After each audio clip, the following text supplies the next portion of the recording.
नमस्कार दोस्तों, स्वागत है हमारे पढ़ा ऐप के यूट्यूब चैनल पे।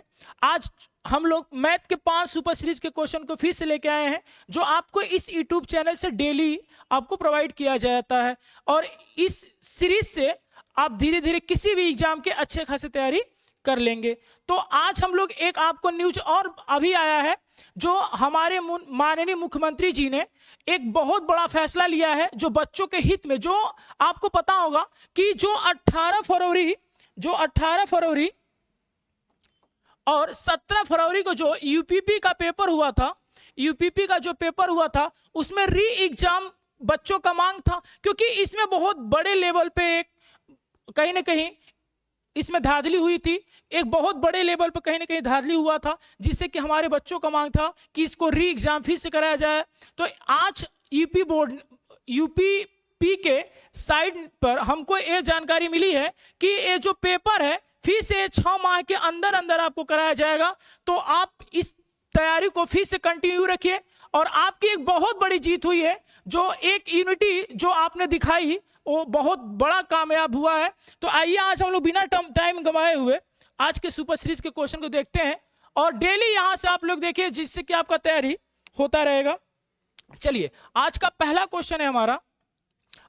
क्वेश्चन है ए किसी काम को 36 दिन में करता है। ए किसी काम को 36 दिन में करता है, जबकि बी उसी काम को 48 दिन में करता है। तो बोला है ए एक्स दिन तक काम करता है, जबकि बी एक्स प्लस 2 दिन तक काम करता है। काम का 1/3 काम हो जाता है। तो पूछ रहा है एक्स की वैल्यू क्या होगी। तो बच्चे बहुत अच्छा क्वेश्चन है, देखिए क्या होगा। ए एक काम को 36 दिन में कर रहा है, बी एक काम को 48 दिन में कर रहा है। दोनों का एलसीएम निकालेंगे हम लोग दोनों का एलसीएम निकालेंगे, तो दोनों का एलसीएम आपका 144 हो जाएगा। कितना हो जाएगा? 144। 36 चौके 144 होता है, और 38 से जब 144 में भाग करेंगे, सॉरी 48 से, तो 3 बार चला जाएगा। ठीक है, यानी ए की काम क्षमता 4 है, बी की काम क्षमता कितनी है? 3 है। इन्होंने बोला ए एक्स दिन तक काम करता है, जबकि बी एक्स प्लस 2 दिन तक काम करता है। तो काम कितना हो पाता है? 1/3 भाग। तो यानी कि अगर मान लीजिए एक दिन में 4 काम करता है, तो x दिन काम किया होगा तो 4x काम कर दिया होगा। कितना x काम कर दिया होगा? 4x। b x प्लस 2 दिन बाद लगता है, तो x प्लस 2 दिन में काम करेगा, तो 3x प्लस के कितना काम कर देगा? 6। और दोनों को जोड़ लेंगे तो 1/3 काम हो रहा है। यानी 144 का जो 1/3 वर्क होगा बेटा, 144 का जो 1/3 वर्क होगा आपका कितना हो जाएगा? आप कहोगे सर 3 से भाग करेंगे 4 बार चला जाएगा, फिर यहां बचेगा आपका, भाग करेंगे तो 6 बार चला जाएगा। यानी 144 का जो 1/3 होगा, सॉरी 48 बार चला जाएगा। कितना आ जाएगा ये? 48 बार। यानी कि 4x plus 3x plus c बराबर कितना काम हो गया है? 48 काम। यहां से 6 घटा लेंगे तो कितना बच जाएगा? 42 बच जाएगा। कितना बच जाएगा? 42। और यहाँ पे देखिए 4 और 3 जोड़ेंगे तो कितना हो जाएगा? 7x। x की वैल्यू निकालेंगे तो कितना आ जाएगा? 6। तो इस यहाँ पे पूछा आपसे कि x का मान बताइए, तो x का मान कितना आएगा? 6 आ जाएगा। आप उम्मीद है समझ गए होंगे। अगला क्वेश्चन देखते हैं। नेक्स्ट इस सीरीज के आज के, देखिए ये बहुत अच्छा क्वेश्चन है और पेपर में आते हैं। देखिए क्या कह रहा है, 27 के पावर 27 माइनस के 14 के पावर 27 में 6 से विभाजित करने पर शेष क्या होगा? शेषफल पूछ रहा है।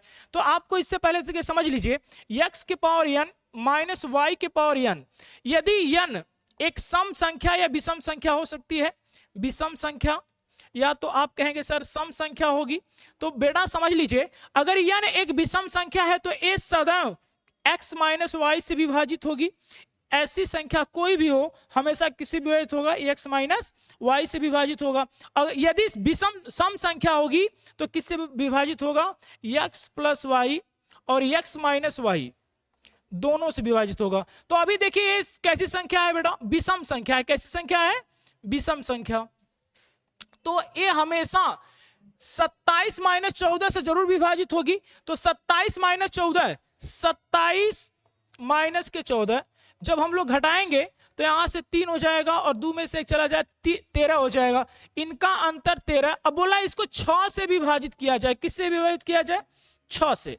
तो 6 से हम लोग अगर भाग करेंगे तो जो इसका रिमाइंडर बचेगा 2 बार चला जाएगा, शेषफल कितना बच जाएगा 1। जो इस सवाल का राइट आंसर हो जाएगा ऑप्शन नंबर डी। ऐसे सवाल को फिर से एक बार समझ लीजिए कैसे करना है।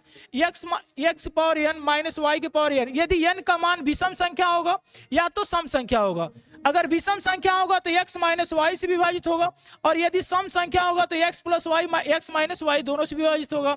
तो यदि यहाँ देखिए ये विषम संख्या है, 27 कैसी संख्या है, विषम संख्या है, तो ये x माइनस वाई से विभाजित होगा, यानी 27 माइनस 14 से। 27 माइनस 14 का अंतर करेंगे तो 13 हो जाएगा। और इससे बोला जा रहा है कि 6 से विभाजित करने पर शेषफल बताइए।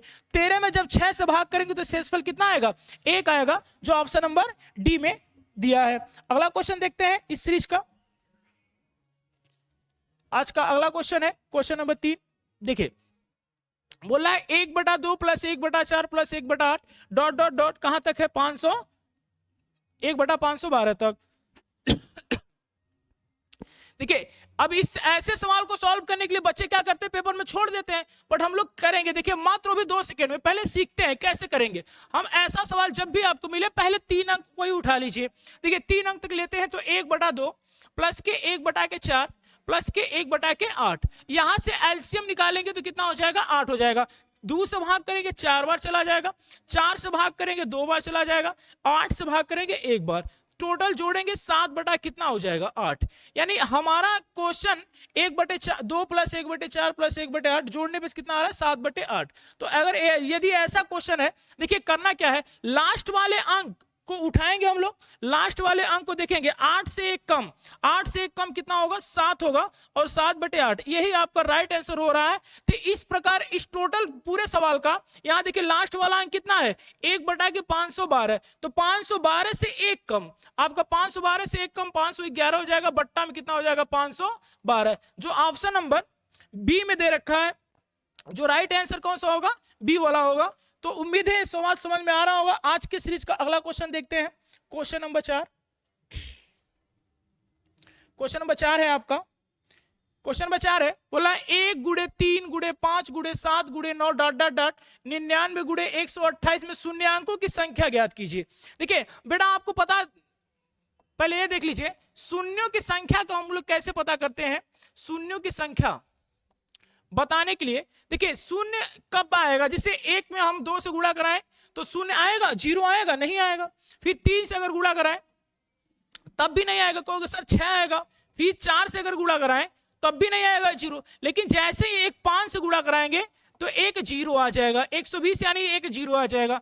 यानी कि जितने शून्य के लिए 0 के लिए 5 शून्य के लिए, समझ लीजिए शून्य के लिए 5 होना चाहिए, और एक कैसी संख्या होनी चाहिए, सम संख्या होनी चाहिए। 5 और 1 सम संख्या होना जरूरी है, और जिसकी वैल्यू सबसे कम होगी उतनी ही संख्या 0 बनेगी। जिसकी वैल्यू सबसे कम होगी उतनी संख्या 0 बनेंगी। जैसे इसमें देखिए 2 यहाँ पे है, 4 यहाँ पे है, 2 ठो सम संख्या है, और 5 कितना है 1 है, तो सिर्फ कितना 0 बना, 1 बना। इसी प्रकार से इसमें देखेंगे कितने 5 होंगे या कितने सम संख्या होंगे। देखिए 128 को हम लोग लिख सकते हैं, 128 को लिख सकते हैं 2 के पावर कितना 7, क्योंकि 2 दूना 4 दूना 8 दूना 16 दूना 32 दूना 28। देखिए 1 2 3 4 5 6, 1 2 3 4 5 6, यानी 2 के पावर 28 को कितना लिख सकते हैं 2 के पावर 6। तो इसमें नंबर ऑफ 0 कितने होंगे, कितने 0 होंगे भाई 6 0 होंगे। कितने 0 होंगे 6, जो ऑप्शन नंबर, फिर से एक बार देख ले रहे हैं,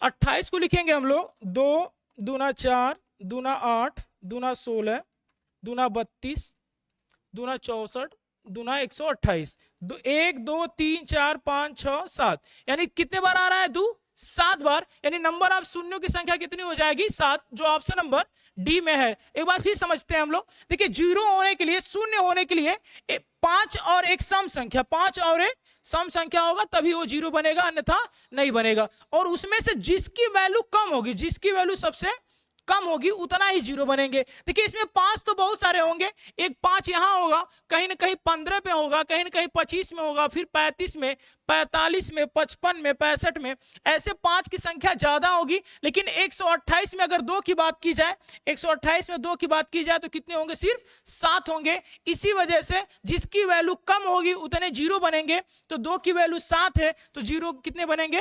7 बनेंगे, जो ऑप्शन नंबर डी में है। अगला क्वेश्चन है आपका question number 5। Question number 5, question number 5 को करने से पहले हम एक बात बताना चाहते हैं आपसे। अगर आप YouTube से मेरा क्लास 1 घंटा डेली ऑनलाइन देखना चाहते हैं तो वीडियो को लाइक से सब्सक्राइब अपने दोस्तों में शेयर कीजिए, ज्यादा ज्यादा शेयर कीजिए ताकि ऑनलाइन क्लास ले सके, क्योंकि यूपीपी का आपका फिर से पेपर है तो उसके लिए आपको बहुत बड़ा यहां से फायदा होने वाला है। देखिए क्वेश्चन है, बोला है 1/x + 1, 1 + y, 1/x 1 + z बराबर 2 दिया हो, बराबर कितना दिया है? 2 दिया है। तो पूछ रहा है आपसे ना x/1 + x plus y/1 + y plus z/1 + z बराबर क्या होगा। देखिए ऐसे क्वेश्चन को करने का तरीका क्या होता है, इन दोनों समीकरण को हम लोग जोड़ देते हैं। मान लीजिए इसके बराबर टोटल क्या है आपका? a है। क्या मान लेते हैं हम? इसके बराबर कितना है? a है। दोनों समीकरण को जोड़ेंगे तो क्या हो जाएगा? सुनिए, यहां से हो जाएगा 2 + के a, 2 प्लस कितना हो जाएगा? a हो जाएगा। ठीक है, कैपिटल ए मान ले रहे हैं। ठीक है, तो 2 + के a हो जाएगा, तो a हो जाएगा आपका 2 + के कैपिटल A। और इधर जोड़ेंगे, देखिए तो इसका हर दोनों का समान है तो जुड़ेगा तो हो जाएगा 1 + x बट्टा में 1 + x प्लस के यहां पे हो जाएगा 1 + y बट्टा में हो जाएगा 1 + y प्लस के 1 + z बट्टा में 1 + z। देखिए इसको काटेंगे 1 हो जाएगा, इसको काटेंगे 1 हो जाएगा, इसको काटेंगे 1 हो जाएगा, बराबर हो जाएगा 2 + के a, 2 + के a। तो यहां पे देखिए 1 1 1 3 हो जाएगा, 3 में से 2 चला जाएगा, बराबर a, यानी a की वैल्यू कितना आ जाएगी? 1, जो ऑप्शन नंबर a में दे रखा है। ऐसे सवाल ना ग्रुप डी रेलवे में पूछता है तो आप समझ लीजिए कैसे करना होता है। समझिए, इतना बराबर दिया है 2, इसका वैल्यू पूछ रहा है, हमने माना कितना है? a है। दोनों समीकरण को जोड़ दिया हमने तो 2 + के a हो जाएगा। फिर इनको जोड़ेंगे तो देखिए यहाँ पे 1 है, यहाँ पे x है, जोड़ेंगे तो दोनों का हर क्या है? समान है, तो जुड़ेगा तो 1 + x बटा में 1 + x हो जाएगा। ठीक है, तो इस हिसाब से सबको जब जोड़ेंगे तो 1 1 1 3 बार आएगा, 3 में से 2 घटाएंगे बच जाएगा कितना? 1, जो a की वैल्यू हो जाएगी आपका 1 हो जाएगा। आज के लिए बस इतना ही, धन्यवाद।